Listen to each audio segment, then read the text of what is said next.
Tonight, I try my hand at aerobatics. Vicky Kimm uncovers the secrets of the turnaround. Sometimes we find knickers. And our pilot trainees graduate to a big jet for the very first time.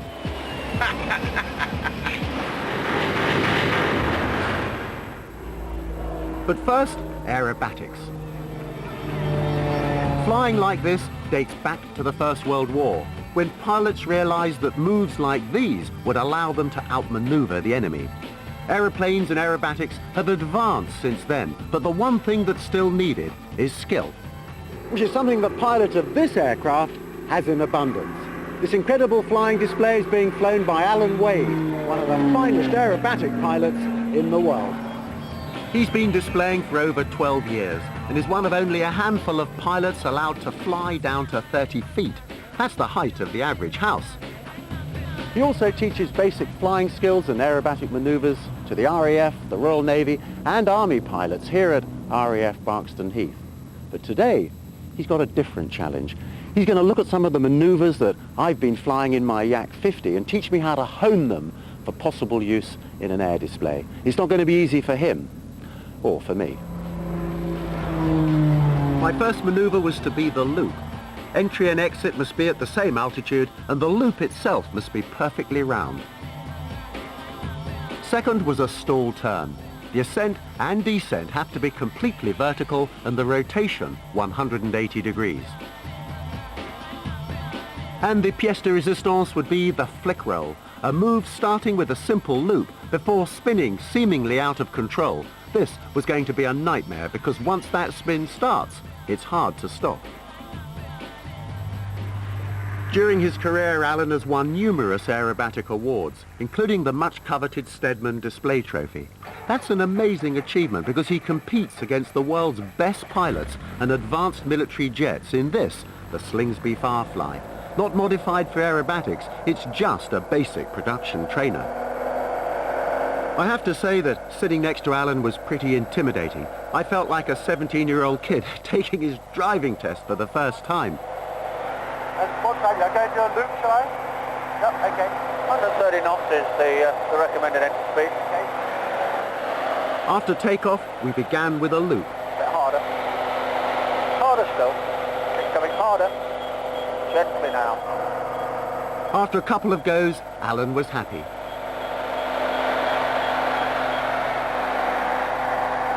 That was better, wasn't it? Yeah. Definitely helps to pull it a little harder. Next up was the stall turn. Just talk me through it. Okay.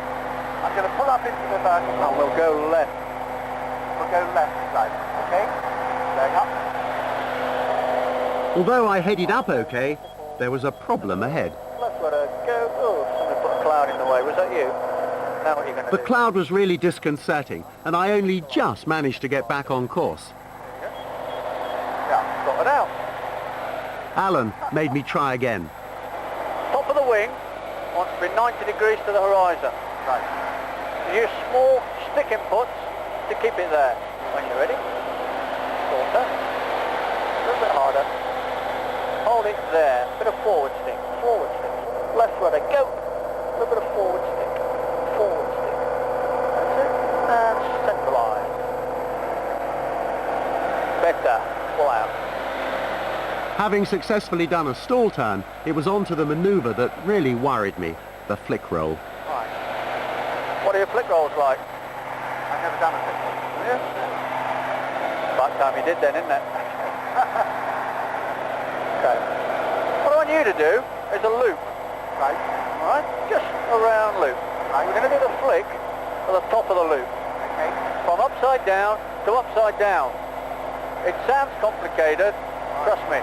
All right. When I say now, I want you to go to full right rudder and then put the rudder in the middle and then finish the loop.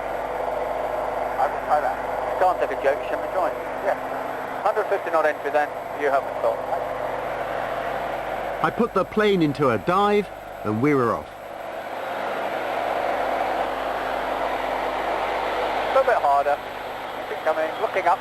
Back, back, back, back, back. Full left rudder, go. Hard back. Right rudder, go. finish your loop. There's your line. Go for the line. Not too hard. Not too hard. Relax. Fire control. Ace avalanche. Show me about the pull-out. I'd done it. My moves weren't exactly perfect, but my technique had certainly improved. By this point, I was feeling pretty green, and it was remarkable to think that during his display, Alan pulls a punishing 3 Gs without a G-suit. Oh. It's amazing that something that makes you feel so terribly ill can actually be so much fun. I've really enjoyed this, it's been fantastic, but really hard work up there, and I'm exhausted. And that was after just 3 basic moves. In Alan's display, he performs an amazing 13 taxing maneuvers. Let's watch the master at work. Say I'm pretty fly for a white guy. Give it to me, baby. Give it to me, baby. Give it to me, baby. And all the girls say I'm pretty fly for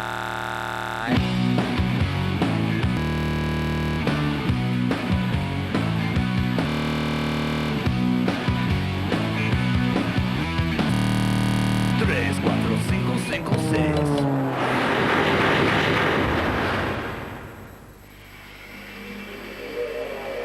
This 747-400 is Air New Zealand flight NZ2 arriving at Heathrow from Auckland. Over the past 22 hours, she's burned 240 tons of fuel, carrying 392 people and cargo halfway around the world. In just 5 hours, she'll be made ready to head back home again. Vicky Kimm explores the secrets of the turnaround. The reason that planes have to turn around so quickly is cost. Maximise the aircraft's time in the air and you maximise the aircraft's profitability.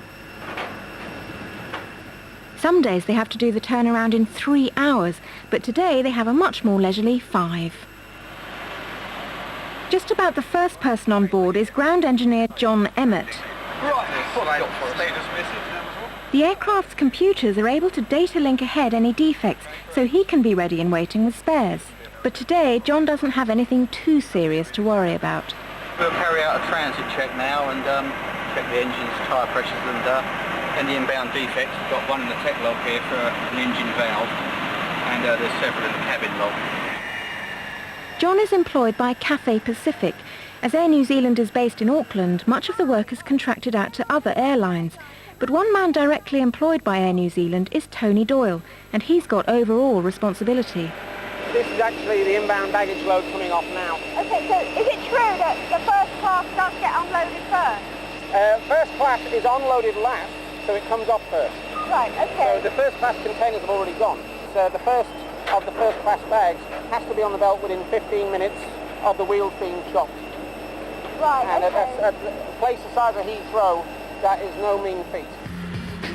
No mean feat at all, as all 9 tons of baggage has to be on the conveyor belts within 45 minutes of the aircraft's landing. At the same time, the leftover food and waste is also being unloaded. And I notice what's known in the trade as the honey wagon. What's happening over here? The least favourable aspect of aviation. Oh, That is actually the toilet truck. And it was about to unload 300 gallons of waste. You want to take the easy way up? Yes. Might as well hitch a right. So where are we heading? Into the rear hold, holds 3 and 4. Right, okay. Is this where the luggage has come out? Luggage and cargo in and out in these things. Right, okay. Yeah. You have to mind your step because these are all powered rollers so that we can spin the containers around. Okay, just mind your step here. Okay. Bit of a gap. It's actually... Mind these rollers, they're actually ball bearings. But it's very small, isn't it? Oh, it's big enough. There's another one of these in the forward. This is only the rear hold, so it's not too bad. But you know all those disaster movies where Harrison Ford's like running under the hold? Yeah. I'm afraid Hollywood got it wrong. There's no floor to run on. And you can't get into the passenger cabin either because the hold is a sealed unit. Besides, during transit, the temperature in here drops to just above freezing, with one exception. Why is this segregated through here? Right. This is hold 5, which is the very rear of the aeroplane, which is why the floor slopes. Right. And it's the area where we actually load livestock. So is this hold here specifically sort of set up for animals? Is it different from the one it is heated. We can control the temperature in here from between 40 and 65 Fahrenheit. Okay. So it's quite comfortable for them. What is this? A box for very expensive toys. It's actually the engineer's spares package. Okay, fascinating. Can we get in it? No, it's sealed. Engineers only. Meanwhile, above me were a team of people responsible for dealing with the passengers' debris. This had been their home for a whole day. The cleaners board 20 minutes after the passengers leave the aircraft, and in just 2.5 hours they must transform this pit back into a palace. And presumably when this has been going for a few hours, it's an absolute tip. Yes, it is. What sort of things do you find on it at the end of the day? We've found wallets, cameras, sometimes we find knickers. You're joking? No, or shorts. People leave funny things behind. What about first class? Is that any messier than economy? It can be. It can be worse. At takeoff minus 4 hours, check-in opens. All the ground operations are contracted to United Airlines, so they take responsibility for planning the load of the aircraft. Have you ever questioned why your baggage is weighed but you aren't? Well, that's because an average weight has been calculated for each passenger. We're expecting 389 people at a weight of 102 kilos each. That will give us 39,678. Add that to the dry operating weight, that's the weight of the aircraft with nothing but the crew. That will give you a zero fuel weight of 236 tonnes. And half that amount again is the weight of the fuel needed to get the aircraft to its first stop in LA. All this information is taken into account when calculating the flight plan. It's important to get it right because the figures we give the captain are the figures he uses at takeoff. He's expecting to rotate at a certain speed at a certain time, and he works those figures out on the figures we give to them. But the captain doesn't see those figures until Craig delivers them to him on the flight deck. To save crew hours, the pilots go straight from their hotel to the aircraft. They don't receive any other briefing. This is the load sheet, which actually gives us a complete rundown on the final weights of the aircraft and the weight and balance, basically, of the whole machine. Meanwhile, everything else needed for the plane's first 10.5-hour leg to LA is loaded on board. That includes an amazing 5.5 tons of catering. Air New Zealand are expecting 392 passengers, so they will carry 392 dinners and 392 suppers. There are no spare meals today. As the first officer carries out an external visual check, John hands the aircraft back to the captain. Have a good flight, and I'll see you next time. With only 20 minutes left to take off, we were into the final stages of the turnaround. The last of the fuel is loaded, along with the baggage belonging to the latecomers. Now all that's needed is the passengers. Penny, have we done it? Pretty much so, yeah. There's a few more containers to come out. Yeah. Check-in is now closed. And the So local passengers are on there? They're already on. There's about another 15, 20 to come. But we've still got plenty of time. So it's looking good.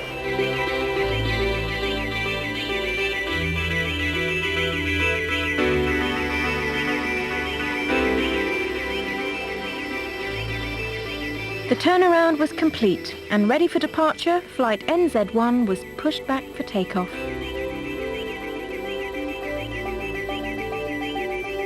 Our jumbo is going to be in LA in 11.5 hours' time, which is only going to be on the ground for 1 hour and 45 minutes before it's off to Auckland. And that is the life of the 747-400. The aircraft of an efficiently run airline will spend 17 out of every 24 hours in the air. So for our 747, it's back to where she belongs, up at 35,000 feet.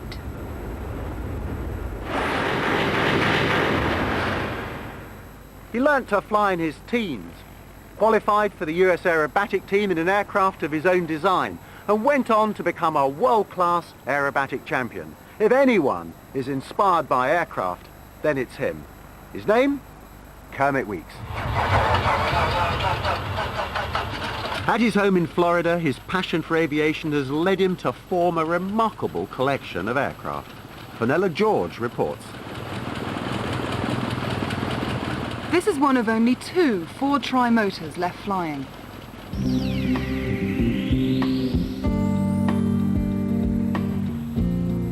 Built in 1929, it was christened City of Philadelphia by Gloria Swanson. More recently, it was a plane flown by Indiana Jones in the Temple of Doom.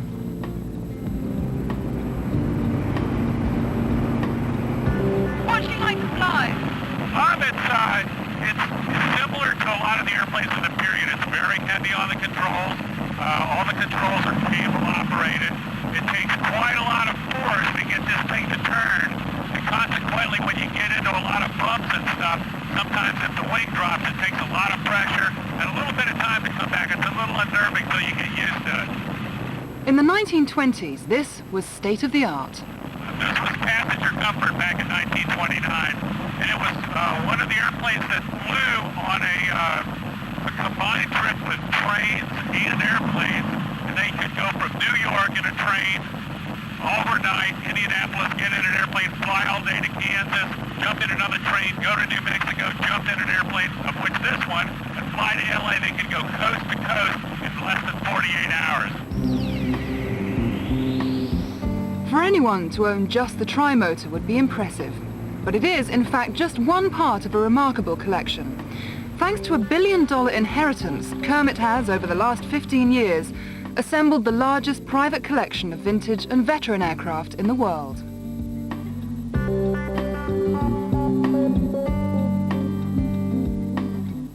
I enjoy flying the different airplanes for what they are and try to keep them in the context from which the period that they came, because obviously some of the later airplanes have better performance and stuff, but to understand where they were in a particular period of history and understand and fly them in that context has been a very interesting thing from my point of view. Highlights of Kermit's collection include an original Storch, the aircraft that flew Mussolini into exile. A replica 1920s GB, capable of 300 miles per hour, and a magnificent Sunderland flying boat. The only one in the world still airworthy. I think of all the aviation experience that I've done, bringing the flying boat across the Atlantic was probably the most significant to this point. We worked on it for about 6 months over in Southampton and trained. I didn't even have a multi-engine seaplane rating at the time. I had to go get that. I got my rating over here in a very small twin-engine seaplane, went over, and the next thing I was flying was a big 4-engine flying boat, and I took to it like a duck to water. I felt like I've been flying them for all my life. But Kermit's planes are more than just a rich man's hobby. With missionary zeal for the last 4 years, he's been transforming the collection into an aviation theme park near Orlando in Florida. Really, Fantasy of Flight's a neat way to share my passion, my interest in spirituality that relates to the flying and the freedom side of things. We want to make people think, we want to make people feel in a way that I think museums haven't done in the past. And if you happen to learn something while you're here, that's great too. Kermit's dedication is keeping many aircraft flying that would otherwise be grounded or even scrapped. He's a remarkable man with a remarkable passion.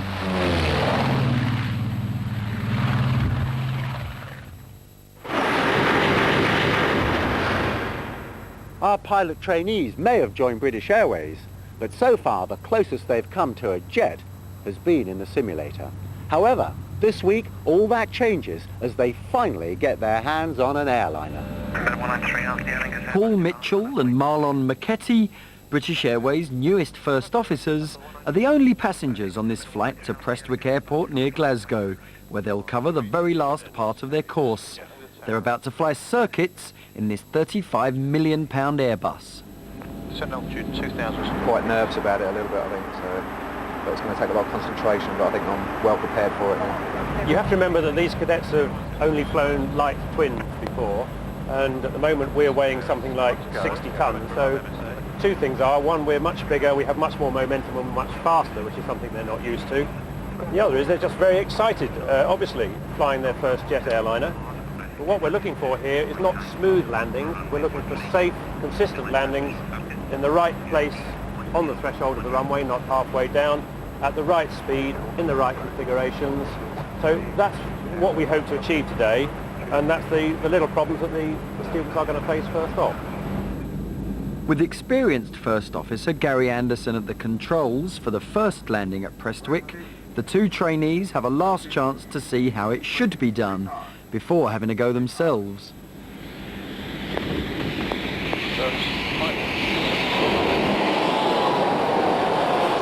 But what exactly is base training? What we're doing today, that we do what we call touch and go circuits.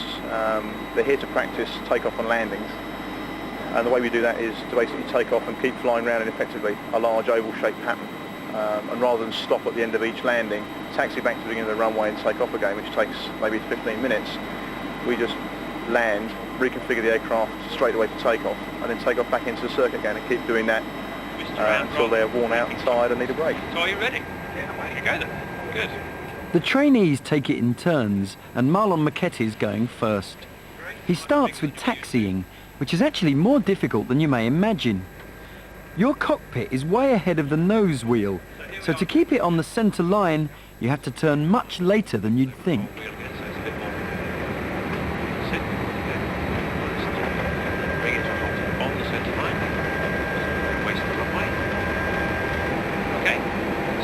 First takeoff, Marlon, we're lined up. Just a reminder, you keep it straight with the rudders, keep your feet off the brakes. Are you ready? I'll tell you. Yes, I am. Yeah, that's what you normally do, so obviously set your 50%. Stopwatches for you. Straight on the centre line. This is where Marlon will find out if he's really got the right stuff to be an airline pilot. He's practiced this dozens of times in a simulator, but can he fly the real thing? Rotate. Back there to 10 degrees stop, follow that SRS, gear up, gear, SRS nice and gently, and get away from you. In please, in, I have control. You have control? How was that? Great. Well done, that was a very, very nice first takeoff, that was very good indeed. Did you notice how the aircraft wanted to stop at 10 degrees? Yes, it did. Doesn't it? Yeah. So you have to do that constant pull. But I have to say that was a very nice takeoff indeed, Marlon. No problem at all. He's done it! Well, he's done half of it. And with Gary acting as a safety pilot, Marlon has to try the next task, landing. Full set.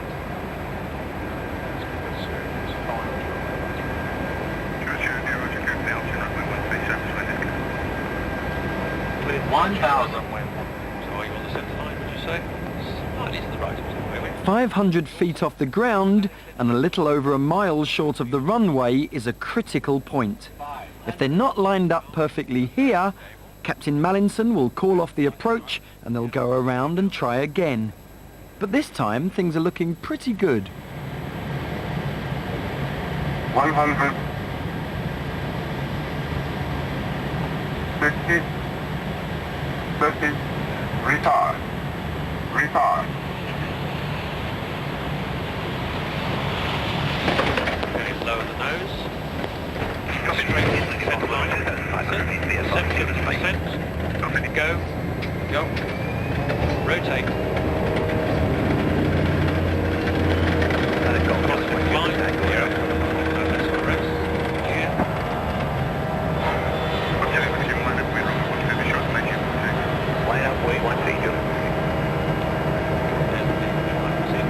Pilot in. I have control. You have control.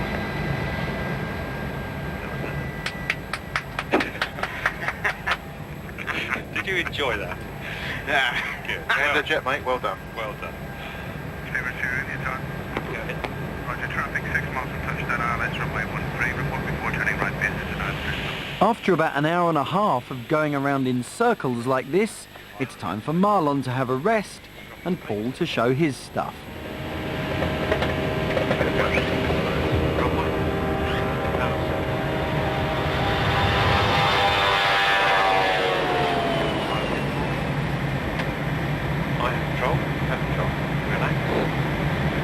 flesh. Look at that smile. Superb.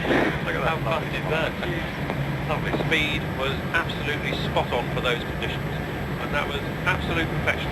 There is not a line pilot that would have done it any better than that. Well, apart from Carl, of course. Praise indeed. But the new trainee still has to polish his skills just as Marlon did. Then it's back down to earth for lunch and time to reflect on their morning's work. Wow, I think it's fantastic actually. It's been really good. First takeoff, first landing, very, very exciting indeed, and took my breath away actually. What both me and Marlon have been striving, working hard for the last 18 months or so. It's like a dream come true really, so it's fantastic. It's going very well. The chaps are both very good. I would say one is probably slightly above the average line, and one of the other guys is quite well above the average line at this stage. But no, they're both doing very, very well, and they're both thoroughly enjoying it, I think. But there's no rest for the wicked, so now they've got to do the whole thing again and again.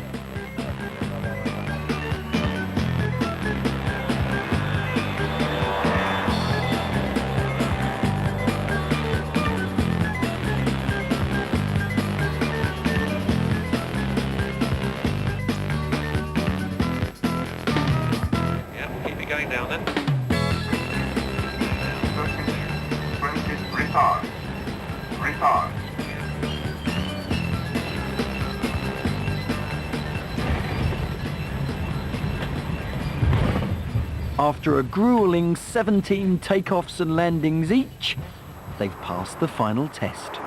Right, chaps, well done. That was very nicely handled, both of you indeed. You've all done it, completed 17 landings apiece. That was well above average, very nice indeed. Finished off with a couple of smashing landings. So your next flight is the first flight with real passengers. And what we have to do is offer you congratulations. Well done, Marlon. Very much. Well done, Paul. Here's your course completion certificates to say that you've done it all. You take those to the Civil Aviation Authority, they stamp your licence, and you're British Airways pilot. Well done. Thank you. Good. Good luck. This £50,000 exercise has proved that they can pilot this aircraft safely, so next week we'll join Marlon as he flies real passengers for the first time. I'm afraid that's it for tonight, but do join us again next week for another half hour with Altitude. In our next show, we travel to the pilot's utopia of Spruce Creek in Florida. Our three musketeers test the swankiest helicopters in the world. I'll drink a gin and tonic to that. And we fly into the side of a mountain. Wheels firmly on the ground, Top Gear's road testing the latest small car next on BBC2.